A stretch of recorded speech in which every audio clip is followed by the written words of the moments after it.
Айтып жатсың ғой, неге салып жатсыңдар деп. Сендерге айтайын, осылардікі дұрыс, сендердікі неге дұрыс емес. Сендер прямой эфирде қол ұстасып, кіндіктерің жабысқанда жабысып отқанды көрсеткенше, жақсылықтарыңды көрсетіңдер осындай.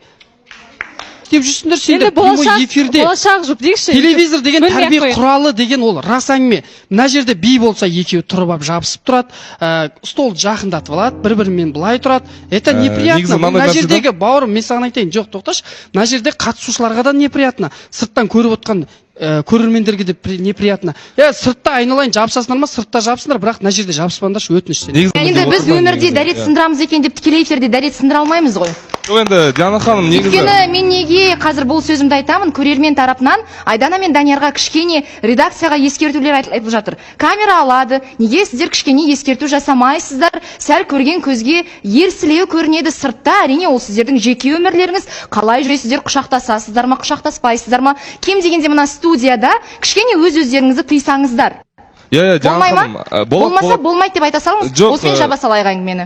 Мен сізді түсіндім. Кешірім сұраймын, артық не қылып қойсам, енді жаңағы дәретпен, жаңағы құшақтасу енді. Жоқ, енді сіз айтасыз, мен сыртта қалай жүрем, сыртта не істесем де жарасады, ал іште мен олай басқа екі жүзді болмаймын. Сыртта әркім қол ұстасады өз жұптарымен, мен ол жаман деп жатқан жоқпын. Ол да махаббат көрсетудің белгілі бір жолдары. Бірақ енді тікелей эфирде осылай қатты дегеннің әңгімесі болып жатыр ғой. Сұрақ қойып біз сонда бұл жерде тікелей эфирде соншалықты не істеп қойдық? Сіздер үнемі қатты жабысып, қолдарыңызбен де, билеріңіз де, Айдана. Біз жай ғана құшақтасып тұрмыз. Шығар. Бірақ тікелей эфирде кішкене ол дүниенің болғанын біз қаламаймыз болды. Жақсы, мен сіздерді түсіндім, бірақ та дегенмен былай қатты жабысып деп үйтіп асыра сілтеп айтудың ешқайсыларыңызға қажет жоқ. Айдана, сіз тіпті өзіңіз айтып жатырсыз, біз жұп емеспіз деп. Тіпті.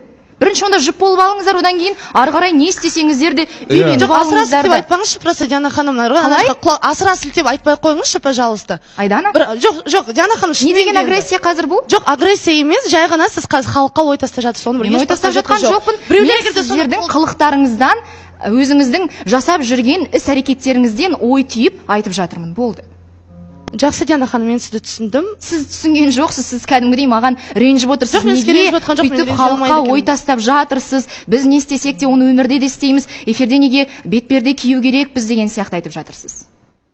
Мен тоқ етерін айта салайыншы, кешірім сұраймыз, шынымен да? Қажет емес. Кешірім сұрағанның не пайдасы бар? Бәрібір сіздер өз позицияларыңызда тұрсыздар ғой. Ал менің жүргізуші ретінде, Айдана, сізге бұл жасаған ескертуімді сіз неге соншалықты өзіңіздің жекеңізге қабылдап жатқаныңызды мен түсінбей отырмын. Жоқ, Диана ханым, мен сізге айтпаңыз, Диана ханым, ой тастамаңыз халыққа. Не үшін, Айдана? Жоқ, Диана ханым, бұл сіздің тікелей сізге бәлкім айтылып жатқан жоқ шығар. Мен просто жаңа айттым, кішкене асыра сілтеп айтпай қойыңызшы дедім. Айдана, сізге барлығына пікір айтуға болады, барлығына өзіңіздің ойыңызды айтуға болады, сізге ешкім ой пікір айта алмай ма? Мен бір ой айтқан кезде де адамдарға сыртта не айтамын, іште де дәл соны айтамын. Егер де маған сыртта басқаша сөйлеп қатысушылар, іште басқаша айтып отса, әрине менде уже андай ойлаймын да, кімдермен отырмын дегендей все.